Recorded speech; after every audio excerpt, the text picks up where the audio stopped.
So let me pick up on where Randy left off. An Advent vision of peace is always necessarily going to be eschatological. Everybody remembers the eschatological part that Randy talked about last week, this theology of hope about what the end times are going to be and how this world is going to finally wrap up.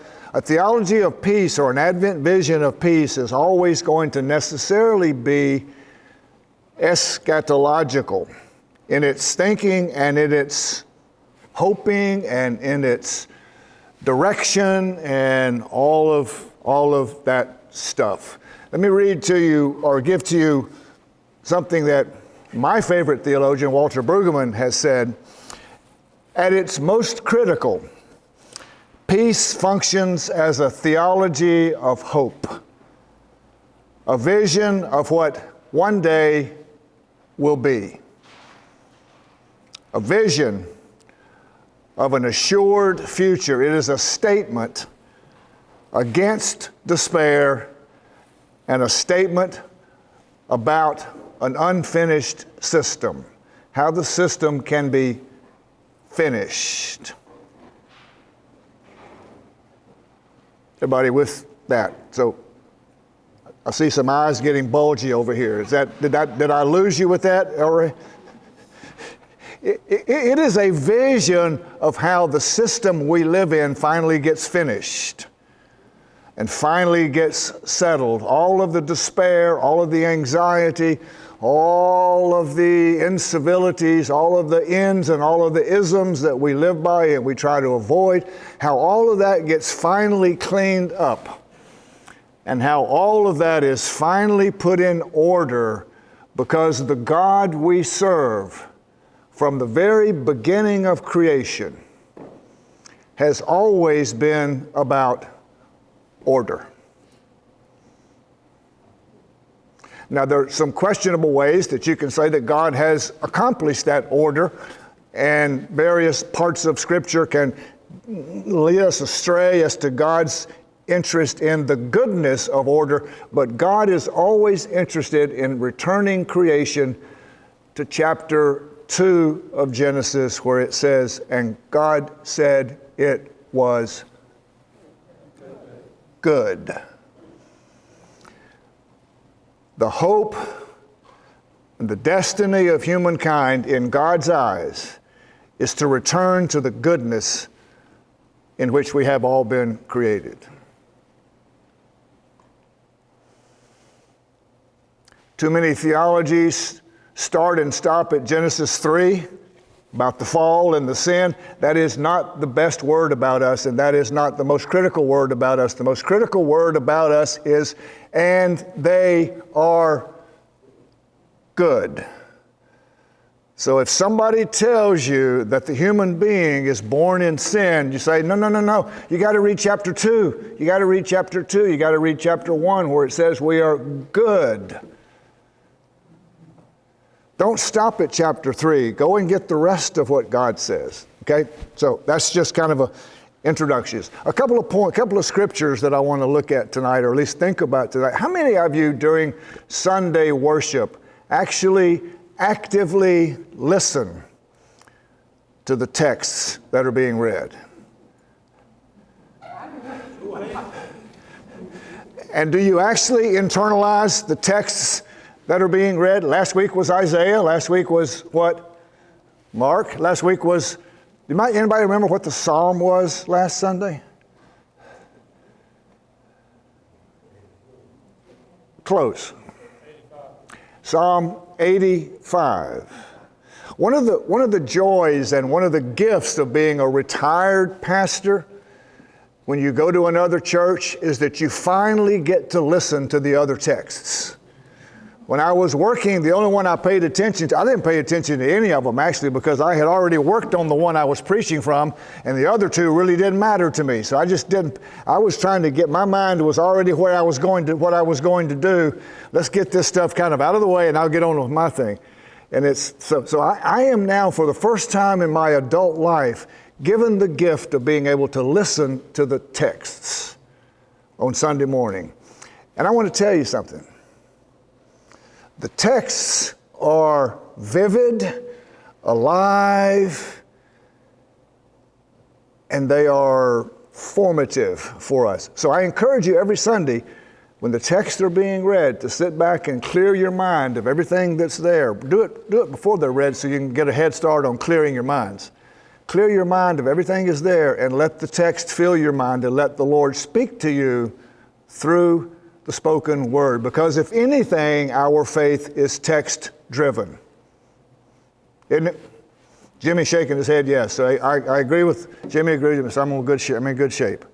If anything, our faith is text driven. If you were listening to Psalm 85 this last Sunday, this is what you would have heard. You have been gracious to your land, O Lord. You have restored the good fortune of Jacob. You have forgiven the iniquity of your people and blotted out all their sins. I will listen to what the Lord God is saying, for he is speaking peace to his people and to those who turn their hearts to him. Truly his salvation is very near, and the psalmist is kind of winding up to his point, is very near to those who revere him, that his glory may dwell in our land. Mercy and truth have met together, and a wonderful image that the psalmist gives us. Righteousness and peace have kissed each other. There is an intimate relationship between righteousness and peace. Truth shall spring up from the earth, and righteousness shall look down from heaven. The Lord will indeed grant prosperity, and our land will yield its increase.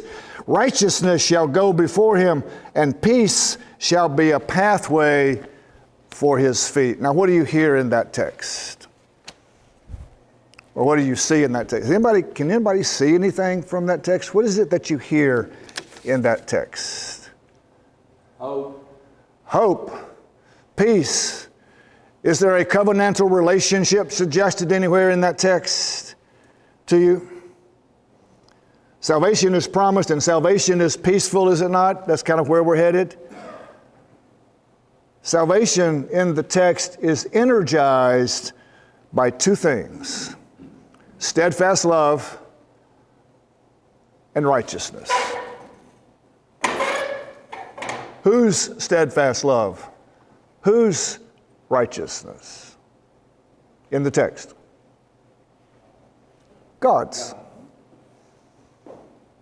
Steadfast love and righteousness of God form the basis of our fidelity and form the basis, and when they're taken together, they speak of a future of, the text says, salvation, but you can supplant the word peace for salvation.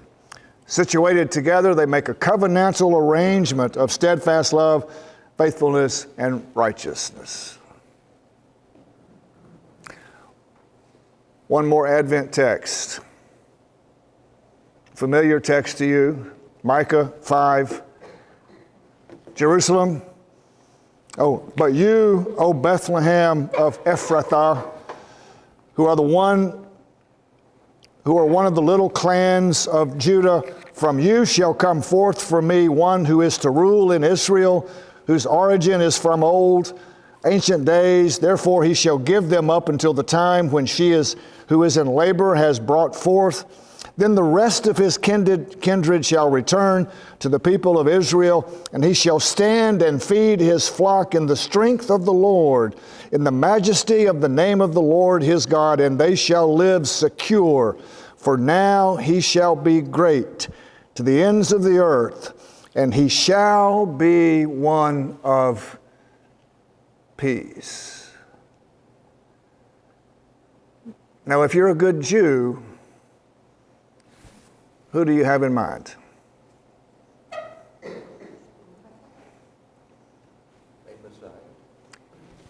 Some messianic figure from the Davidic clan. Some messianic figure from the Davidic line. If you're a Christian, who do you have in mind?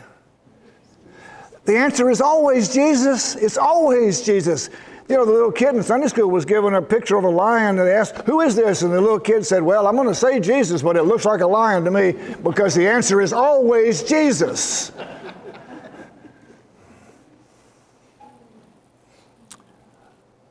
Either way, whether you're just thinking of a messianic figure in the line of David, or you're thinking of a particular human being born of Mary named Jesus, either way, what it says to us is that God's peace will be brought into the world by some God-authorized human agent who will bring forth for us that which we do not know ourselves, and will create for us social welfare and well-being.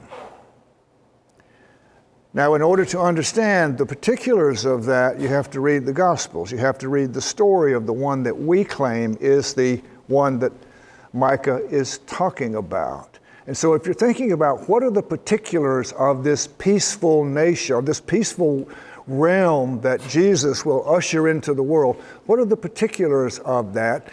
How would you answer that question? What would you say are the particulars of Jesus' bringing in the realm of peace into the world? What would you just a couple of things. You don't have to be exhaustive.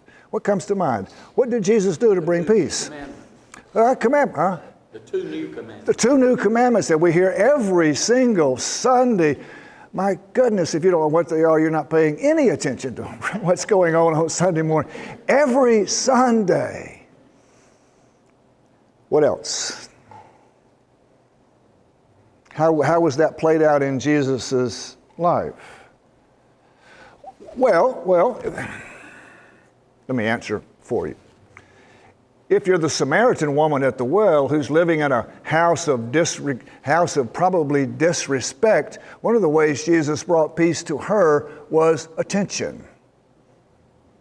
He paid her attention, and he respected who she was in spite of the situations in which she lived. To the leper in the colony, what did Jesus do for him that brought peace? Remember what the leper asked Jesus? If you will, you can. And Jesus said, I will. I can't think of any more peaceful words than I will.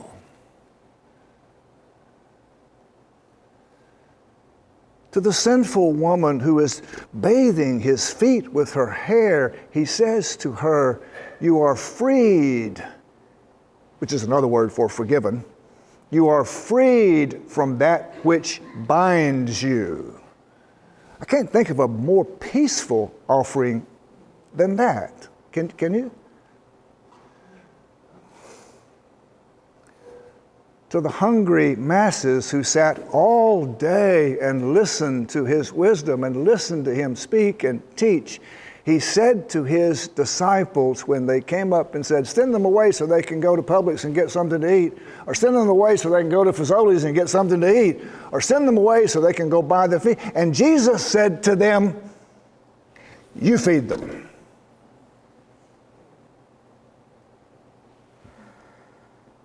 But we don't have anything. Well, what is it that you have? They said, well, we got a couple of loaves of bread and some fish. He said, bring them to me. And you know how the story ends? You know what it says is at the end of the story after there were 5,000 people. You know what the story says that the disciples did when everything was all over? You remember, you said, you know what it says at the end?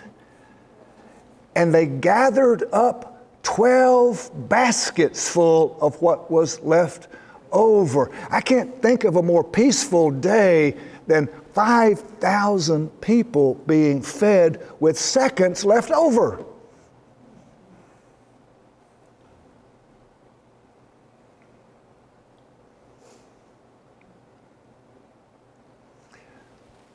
That's the peace that the first coming brought. But in Advent, we're thinking about the second coming of Jesus, not the first. It's hard for us to distinguish the fact that we're waiting on the birth of Jesus. Well, we are kind of, because Christmas is a part of this whole thing.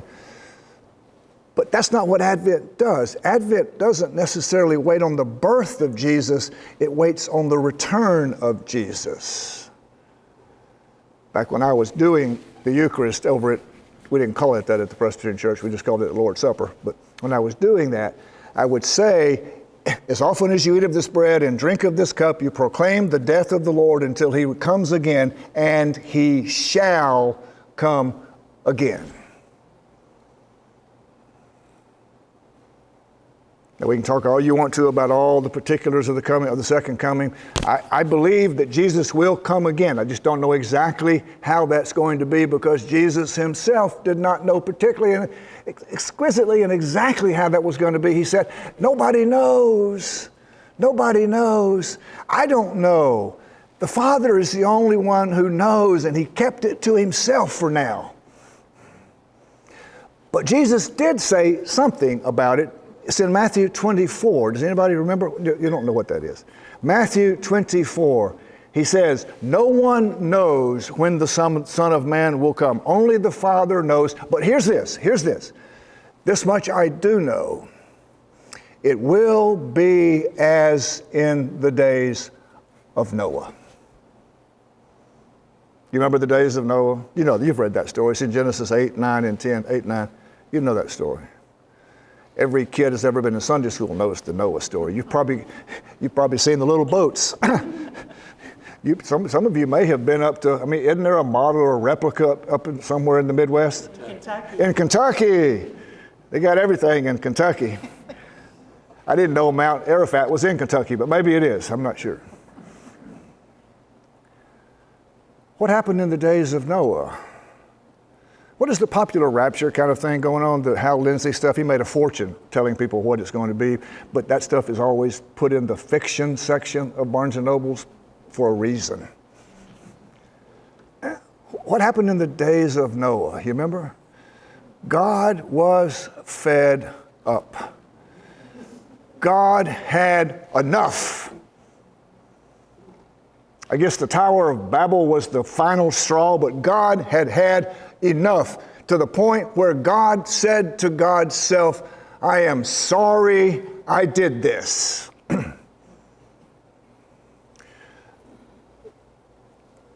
The only sadder verse in all of Scripture is in the parable of the women who come and they're not. Some of them are prepared, some of them are not prepared. We read this one a little while ago in church. Some of them are prepared, some of them are not. And they come back and knock on the door, and Jesus says to them, I don't believe I know who you are.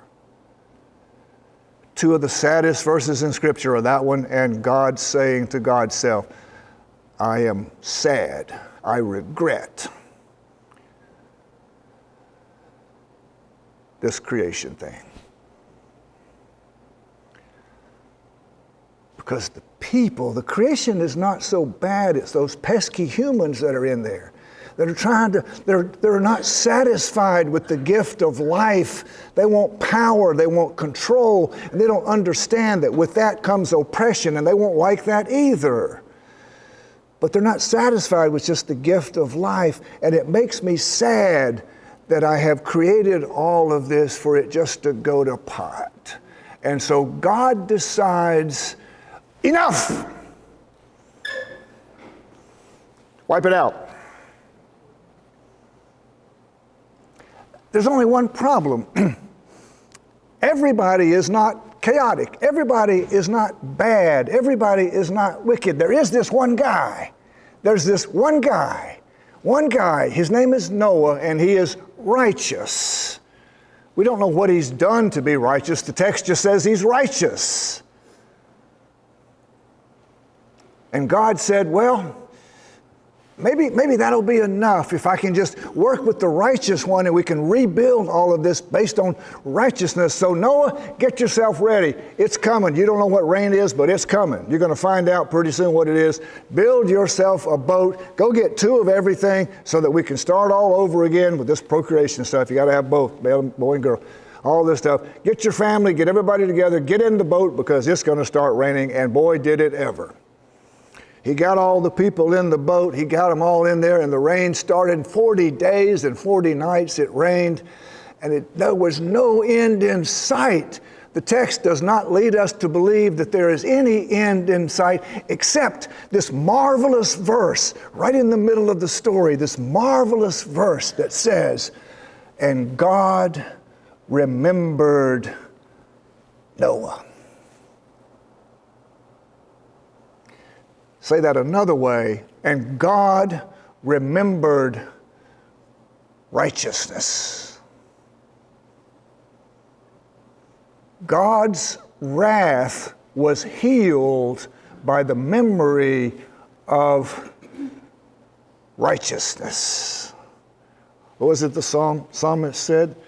Steadfast love and righteousness shall kiss and have an intimate relationship with each other. God's wrath was healed by the memory of righteousness.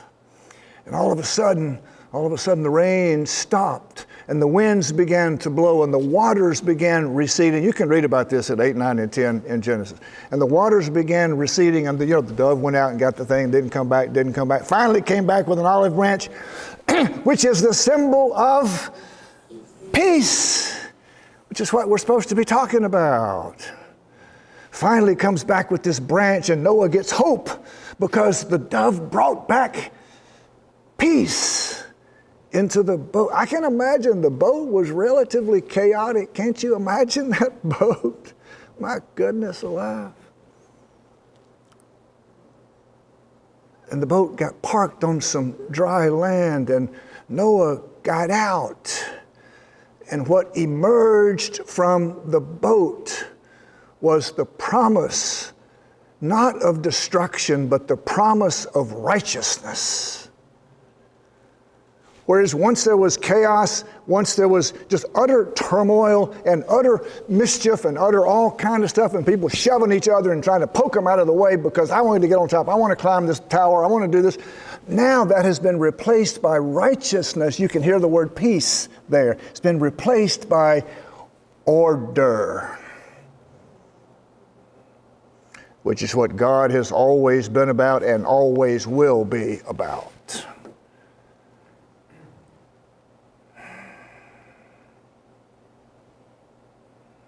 And there's a sign in this story, right? There's a sign. It's always a sign.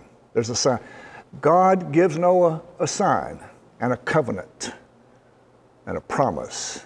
And God says to Noah, this man, this figure of righteousness, God says to Noah, I will not do this again. The memory of righteousness in my mind is so strong. I will not destroy this again. And what I will do is I will repopulate the world on the shoulders of righteousness. And to remind myself and to remind you, I'm going to hang my bow up in the sky. Now, what do you think of? What's that? What is it? Rainbow. You ride down the street, it's been raining, it stops raining, there's moisture in the air, you ride down the street, the sun's shining through the clouds, and it kind of has a prism effect, and all of a sudden you see this wonderful thing. And doesn't it give you a peaceful feeling to see that rainbow? Have you seen a double rainbow lately? I mean, that's double peace. You got a gift, you got some for the next day. You stored up some for another week. You're storing it up. You get two. I was riding down Montgomery Highway some time ago, it's been a long time ago, and the traffic was going up north. We were headed up north on Montgomery Highway, and the traffic was going north. There was a bunch of it, and it was stopped and all this kind of. And you remember that old Chinese restaurant that sat there that finally went away? You remember that old Chinese restaurant that was there? That finally the bulldozer got it. Finally. Anyway, somebody pulled, it was in front of me, and the guy pulled off the road into that parking lot, which there was nothing in there, so he pulled off that road in the parking lot. He stops the car. He gets out of the car because the traffic light was there. We were all stopped on the highway. I watched him. He gets out of the car. He runs around the side of the car. He opens up the door. He gets out his little boy. He leans down, his little boy, and he looks. He points up to the sky, up in the north part of the town. He points up to the sky, at the boy. I don't know about everybody else, but I followed him too. I looked too. I didn't know. I looked too. And there in the sky was this wonderful double rainbow that this man was showing his son and giving his son, biblically speaking, the vision of peace, at least of beauty. But I want you to hear something else when you see that God hung up his bow. Think of the shape of the rainbow, which is like this, right? Like this. Now, shape that rainbow like this, and then add the horizon to it. What do you get? Now, what does that remind you of? Anything? Think cowboys and Indians. A weapon. A bow. Is it possible, is it entirely possible in your imagination that when God told Noah, I won't do this again, I will not destroy the earth again, and some people want to have some wiggle room. Yeah, he says he won't do it by water, but he might do it by fire. No, that's not what it says. Is it entirely possible that when God says, and to remind myself and you, I'm going to hang up my bow in the clouds, is it possible that God says to Noah, and to prove my point, I am going to disarm myself. I'm going to disarm myself so that from this point forward, my only engagement in the world will be about peace.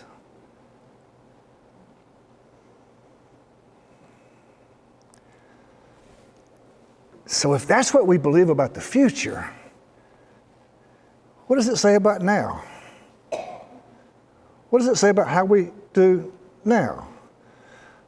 Let's just give an example. Let's say I tell you that next year, Pam and I are going to go to Paris. We're going to go to France for whatever. We're not, but I just thought she looked sort of surprised when I said that. Let's just say next year we're going to Paris. We're going to France. So in order for us to get ready to go to France, we're going to get our passports, make sure they're all up to date. But then also, I'm going to go get one of these software things, and we're going to start learning Spanish.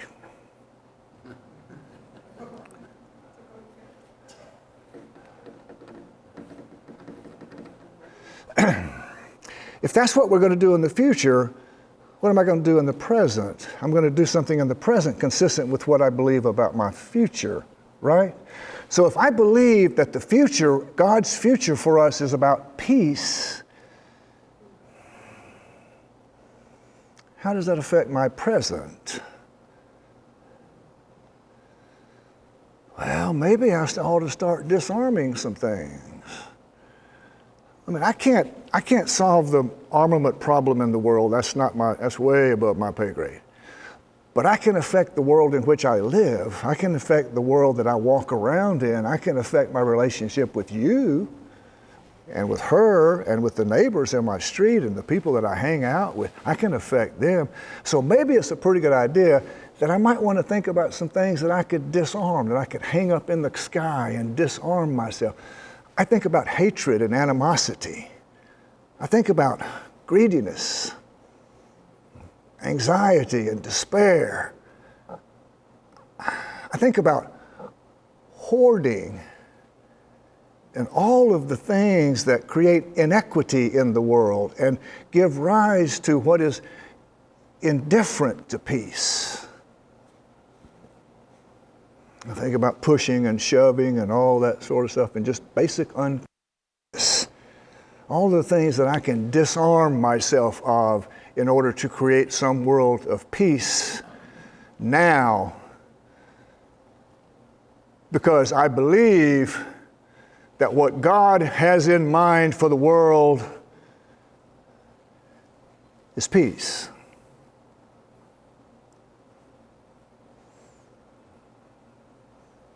You believe that, don't you? Don't you? You want to take a vote? You believe it. Don't you believe that that's what God has in mind for the world is peace? Randy mentioned Jürgen Moltmann last week. He wrote another book too called The Coming of God. He's talking about the end times where he says that God, when God comes, it won't be like the fiction writers tell us. It will be the restoration of the world for God's order and God's peace. It will be as in the days of Noah, where everything will then be built upon the shoulders of righteousness rather than just destruction and 1,000-year wars. No, it'll be 1,000-year peace. You believe that, don't you? Isn't that what you believe about the future? That God's future, I'm not talking about the politicians, I'm talking about God's vision for the world is peace. You believe that, don't you? Well, one last question. If you believe that, do the people in your life, the people who live on your block, the people you go to church with, the people you work with, the people you play with, the people you serve or the people who serve you, if you believe that God's wish for the world is peace, do those people in your life, do they believe that you believe that?